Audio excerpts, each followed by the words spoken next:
Moin, ich bin Tillmann von der Radelbande. Vor über einem Jahr konnte ich euch das 2020er Riso-Müller Load 75 vorstellen, damals mit der Enviolo. Ich hatte allerdings nicht viel Zeit mit dem Fahrrad und konnte es auch nur ein paar Kilometer bewegen. Das ist jetzt anders, denn in diesem Video geht es um das 2021er Riso-Müller Load 75 Touring.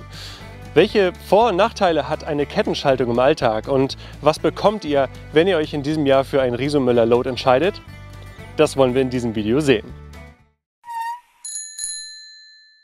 Ich habe dieses Rad von Fahrradhandlung Willert 2.0 in Großgrönau ausgeliehen. Robert Willert hat nicht nur die Lastenräder von Riso und Müller, sondern auch von Easy Cargo, Juba und Johansson. Nicht nur das, sondern auch eine feine Auswahl von Gravelbikes, Rennrädern und Alltagsrädern. Guckt auf jeden Fall mal auf seine Seite, die ich euch unten verlinke. Dieses Fahrrad konnte ich auf einer 130 Kilometer Route über Gravel, über Mountainbike-Strecken bewegen und somit wirklich die Vor- und Nachteile dieses Konzepts mal ausloten. Guckt euch auf jeden Fall das Video an, das ich darüber gemacht habe.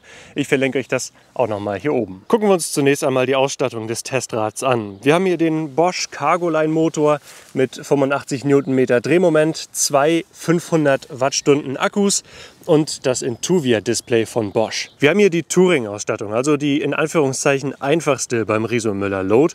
Also eine Shimano XT Kettenschaltung mit einer großen Kassette mit 11 bis 46 Zähnen und vorne ein 48 Zähne Kettenblatt. Dann ist bei diesem Rad jetzt die GX-Option drin, die Schwalbe Smart Sam Plus Reifen mit richtig dickem Profil für bessere Geländetauglichkeit, etwas bessere Pedale.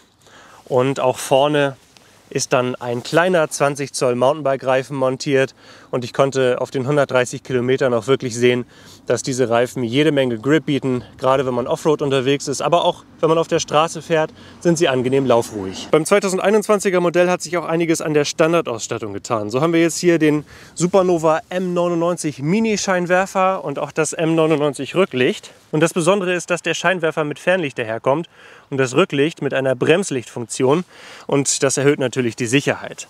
Bei den Bremsen haben wir jetzt standardmäßig die Tektro bzw. TRP C2.3 Bremse. Das ist eine Vierkolbenbremse, die speziell für Cargo-Bikes entwickelt wurde. Hier, das sieht richtig dick aus. Und dann haben wir vorne eine 180 mm Scheibe, die auch etwas dicker ist als bei normalen Bremsscheiben, nämlich 2,3 mm. Und hinten haben wir eine 203 mm Bremsscheibe, also richtig schön groß. Die Bremse konnte mich jetzt im Alltag nicht so hundertprozentig überzeugen. Ich hatte es schon bei dem Test von dem Riso-Müller Paxter gesagt. Die bremst gut, die hat viel Power, aber man braucht auch relativ viel Handkraft, um gute Bremsleistung zu erzielen. An der ganzen Geometrie des Load hat sich nichts geändert. Das ist bei allen Riso-Müller Loads gleich. Das ist die höchste Lenkereinstellung.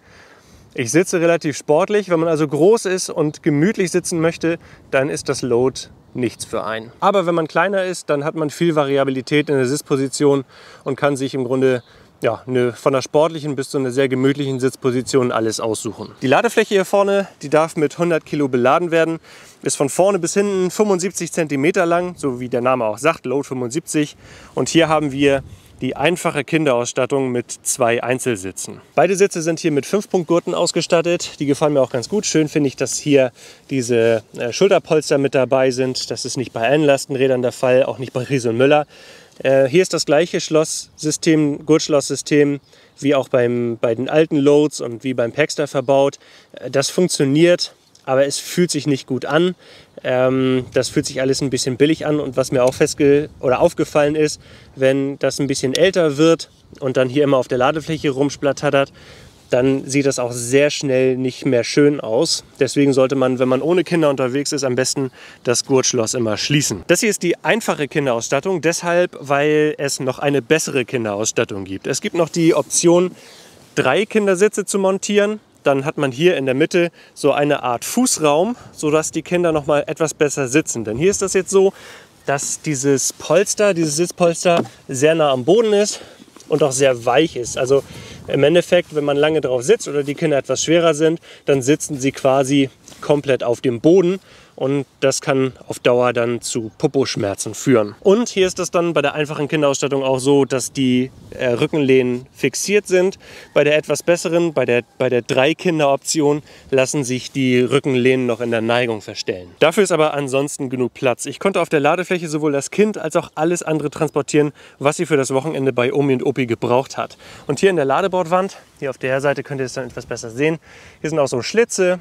Die führen dann nach draußen. Dort könnt ihr dann Gurte durchziehen, um die Ladung zu sichern, um das hier vorne zu behalten, damit es nicht in der Gegend rumfliegt, wenn ihr über unebenes Terrain fahrt. Die Materialien hier und die Konstruktion mit diesen Sandwich-Verbundplatten, die wirkt aber schon etwas oldschool, die wirkt etwas aus der Zeit gefallen. Das ist auch ein hartes Material, das sehr unnachgiebig ist. Und auch hier an der Seite könnt ihr sehen, dass die Seitenlinie sehr, sehr niedrig ist. Also die Kinder sitzen auf der einen Seite sehr niedrig, aber auch die Seitenwand ist sehr niedrig. Also meine Tochter konnte da die ganze Zeit ihren Arm rausstrecken, was per se nicht unbedingt ein Problem ist.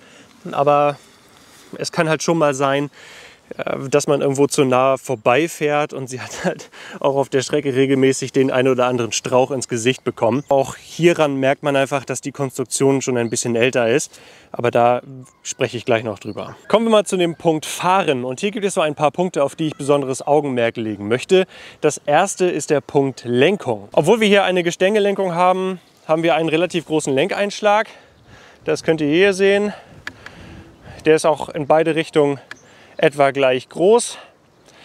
Also das ist natürlich nicht vergleichbar wie bei einer Seilzuglenkung, aber es reicht in den meisten Situationen aus und dadurch, dass das Fahrrad auch insgesamt leichter ist, als man es vermuten würde, lässt es sich relativ einfach rangieren. Das gesamte Fahrrad fühlt sich während der Fahrt sehr, sehr stabil, sehr, sehr steif an. Obwohl wir hier viele Schnellspannerkonstruktionen haben, hier bei der Sattelstütze, dann hier unten, dann hier. Ich hatte überhaupt nicht das Gefühl, irgendwie eine große Flexibilität zu haben, mal abgesehen natürlich von der Vollfederung, aber der Effekt ist ja auch gewollt. Und auch die Verarbeitung, ich hatte jetzt in der ganzen Zeit, wo ich diese 130 Kilometer gefahren bin, kein Klappern. Das war, wie gesagt, die Jungfernfahrt so richtig. Vorher wurde das noch nicht gefahren und dann gleich auf der 130 Kilometer Strecke. Und ich musste auch in der Zeit nichts nachziehen, wie das ja bei neuen Rädern häufiger mal der Fall ist, sondern das war sehr gut aufgebaut. Wenn das mein Rad wäre und ich längere Strecken regelmäßig damit fahren würde, dann würde ich definitiv den Lenker wechseln, denn der ist relativ schmal. Das fühlt sich so ein bisschen an wie bei meinem 90er Jahre Mountainbike und dann hätte ich auch etwas mehr Griffposition. Was allerdings ein Problem ist, wenn man hier das Regenverdeck montiert hat, dann funktioniert nur ein Lenker in dieser Breite, also relativ schmal, weil man in das Regenverdeck reinlenkt. Das habe ich schon bei dem Test 2020 so ein bisschen bemängelt und das ist auch nach wie vor ein Kritikpunkt, den ich habe. Allerdings jetzt in dieser Konfiguration könnte man einfach einen breiteren Lenker montieren oder auch einen Dropper oder was auch immer man möchte. Der zweite Punkt in Sachen Fahren, Motor, Schaltung und Übersetzung. Also der Motor ist klasse. Der Bosch Cargoline Motor mit 85 Newtonmeter Drehmoment, der zieht die Wurst richtig vom Teller.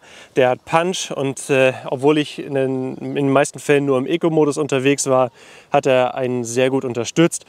Und auch dann, wenn man mal schnell umschaltet in den Turbo-Modus oder in den Sportmodus, dann ist der Motor sofort da und kann auch aus niedrigen Drehzahlen gut beschleunigen. Wie es allerdings in den Alpen ist, kann ich natürlich nicht sagen. Hier in der norddeutschen Tiefebene, da hat das eben gut funktioniert.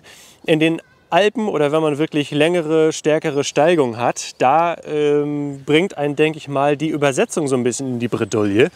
Denn wir haben hier vorne ein 48er Kettenblatt, wie ich das vorhin schon gesagt habe, und hinten als größtes Ritzel nur ein 46er. Das heißt, dass es noch nicht mal eine 1:1 Übersetzung ist und gerade bei einem so schweren Fahrrad, das unter Umständen auch schwer beladen ist, kann man da schon bei stärkeren Steigungen in die Bredouille kommen. Ein weiterer Nachteil an dieser Übersetzung ist, an diesem großen Kettenblatt, dass man im Alltag, wenn man damit irgendwie 25 km/h fährt, im Grunde nur bis zur Hälfte der Kassette runterkommt. Ich hatte im Grunde nie die Veranlassung, hier weiter runter zu gehen. Also die unteren 3 Gänge sind, glaube ich, noch komplett ungenutzt.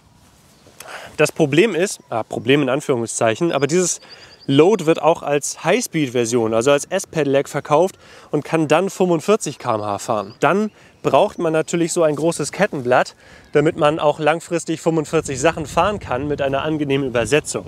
Bei der normalen Pedelec-Version ist das aber nicht der Fall, sondern man hat hier hinten, da wo man sich auf der Kassette bewegt, relativ große Gangsprünge und de facto nutzt man nur so 6 bis 7 Gänge von den 11 verfügbaren. Hier würde ich also definitiv empfehlen, wenn ihr das in der normalen Pedelec-Version kauft und stärkere Steigungen habt, oder auch in meinem Fall, würde ich jetzt tatsächlich vorne ein kleineres Kettenblatt montieren und eventuell auch hinten eine kleinere Kassette, eine 11 bis 42 Kassette und vorne ein 42er Kettenblatt zum Beispiel, denn dann habt ihr eine fein abgestimmte Übersetzung und könnt trotzdem schnell genug fahren. Ich habe mich halt immer wieder zwischen 2 Gängen wiedergefunden und habe dann unnötig häufig hin und her geschaltet, einfach weil die Gangsprünge hier sehr, sehr groß sind. Was aber generell cool ist an der Kettenschaltung, ist diese Effizienz. Kettenschaltungen sind somit die effizientesten Schaltungen, die es gibt. Wir haben hier keine schwere Nabel, sie sind deutlich leichter als Nabenschaltung. Und der Wirkungsgrad ist auch deutlich höher als zum Beispiel bei einer Enviolo. Das ist so der Kritikpunkt, den ich 2020 bei dem Test des Riso Müller 75 hatte, Load 75 hatte, dass die Enviolo nicht so recht zu dem Rad passen wollte. Aber diese Kettenschaltung hier, die passt perfekt. Und der dritte Punkt, der das Fahren des Riso Müller Load erheblich beeinflusst, ist diese Vollfederung. Das Load ist so das einzige Lastenrad, was ich kenne, das vollgefedert ist und in nennenswerten Stückzahlen verkauft wird. Also es gibt noch das Kettler Cargo Line. Das habe ich allerdings noch nie in echt gesehen, nur auf Bildern mit Bastian Schweinsteiger zusammen. Das Load allerdings, das existiert seit 7 Jahren und ist seit 7 Jahren ein Renner oder seit sogar 8 Jahren mittlerweile. Und es funktioniert einfach.